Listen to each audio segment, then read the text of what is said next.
is such a fun experience to combine alphabet recognition and gross motor balancing.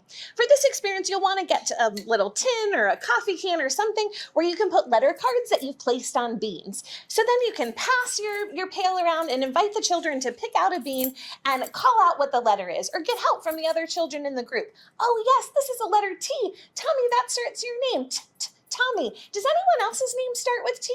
And engage with the letter a little bit. Then pass to the next person in the group.